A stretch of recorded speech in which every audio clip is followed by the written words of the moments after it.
the most important element of any successful panel is actually the moderator.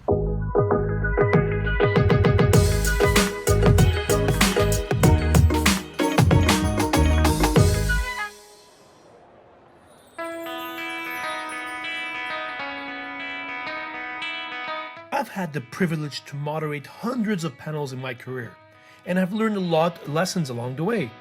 So happy to share with you all some tips today that can hopefully be helpful next time you are asked to moderate the panel. The number one advice is you need to ensure that you are coordinated beforehand with your panelists weeks in advance.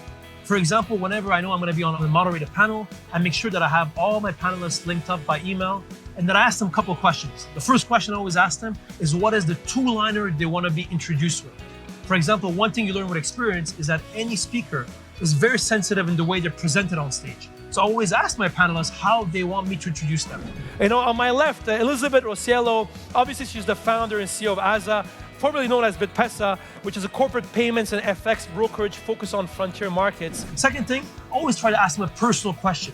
So when I introduce them to the audience, there's some personal connectivity. She's a massive kite surfer, and she's building a house on the Kenya-Somalia border really to focus on her kite surfing. So great to have you on board, Elizabeth, with us. Third question I often ask them is if there's any particular topic that they would love to discuss. It's my decision at the end, but at least I get some ideas of any topics that the panelists are very passionate about and they could share with my audience. In Africa, are you seeing adoption from a retail perspective and a mass market perspective when it comes to cryptocurrencies?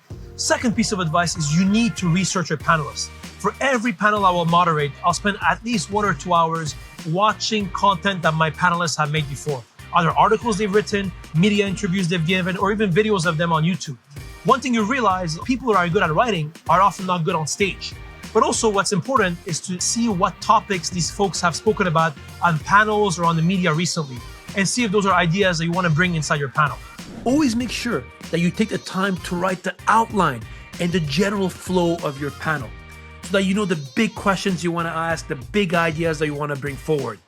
And hopefully that will ensure that the audience gets a lot of value from your panel. So number 4 is always look at the agenda of the event. It's very important you look at the other panels at the event, what topics they're going to cover, who are the other speakers, to see how your panel fits in the broader idea that's going on that day. Also, you got to make sure you get the pulse of that event. Every conference has a different vibe, has a different energy. So one thing I often do is whenever I get an event, I talk to a lot of people, see what's happening in the booths, talk with other speakers, just to get that energy of the audience and what's happening that day. Number 5 is to really make sure you meet your panelists beforehand.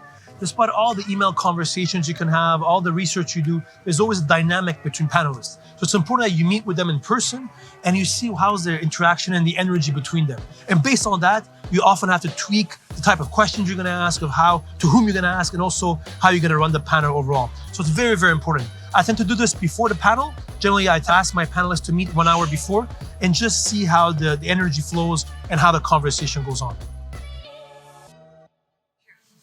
Awesome. We're gonna have some fun. So apparently I need to be on one side, Elizabeth, you need to be next to me, and then it's Jason, and then it's Which next, right or left? On my left. So it's really, really important before you go on stage that you have a very strong opening. Often I have the first 20 or 30 seconds of my presentation, I've practiced over and over, because the way it's very important you open up strong, because you set the tone and the energy for the remainder of the panel. Excellent. Thank you very much, Angie. Good to have you. Of course, absolutely. Good to have you. Thank you very much. You are a good man. Excellent, guys. Very, very, very excited to be here. Really cool thing about Brian, by the way, he recently moves with his wife and his young daughter to the countryside, an hour away from San Francisco, where, believe it or not, now he has horses, he has 24 chicken, and with wild coyotes. Number 6 is you need to be the pack leader. You always need to, if you're the moderator, you need to be the alpha male or alpha female on stage. It's very important as a moderator that you're able to control not only the panelists, but also the interaction with the audience, but also be able to really make sure that you're the MC at the same time of how the panel is going on. During those 45 minutes, or an hour that you're the moderator of the panel, I always say there's God and then there's the moderator. You need to be leader, and very, very important to be that strong moderator.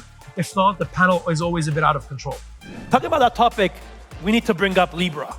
What's your view? I mean, with your background on open source, what's your view on Libra? You think it's going to work? And what do you think is the impact it can have on society at large? Number 7 is to always finish strong. This is very important. You want your audience to leave the session and feel energized again. There's many ways of doing this. My favorite is I always have a bell for all my panels. And towards the end of the panel, I do quick fire round of questions, 2-3 word answers, and really often on topics that are often not even related to the panel, but are meant to be funny or actually build some personal connection between my panelists and the audience. These I found out of experience works very well. So really important to finish strong on any time you're on stage, especially on panels. And to finish out the panel, the bell is back. The bell is back. If you were a student again, you would go back to university. What is the one course you wished you had taken so that all the students in the room should probably take? Mandarin. Mandarin. Brian, with you, we have a minute left. If you can have lunch with one person, dead or alive, lunch with one person, dead or alive, who would that person be? Satoshi Nakamoto. And number 8, and very importantly, is to remember to always have fun. If you're not having fun on stage, the audience will always notice. And it's actually a privilege to be invited to moderate panels where you have the kind of moral obligation to ensure that whatever the panelists are saying really can actually transpire and the audience can get a lot of insight. So remember to always have fun, enjoy every second of it. Guys, hope this was a useful update and hopefully it was insightful to many of you. I look forward to seeing you soon for another episode of Behind the Capsules.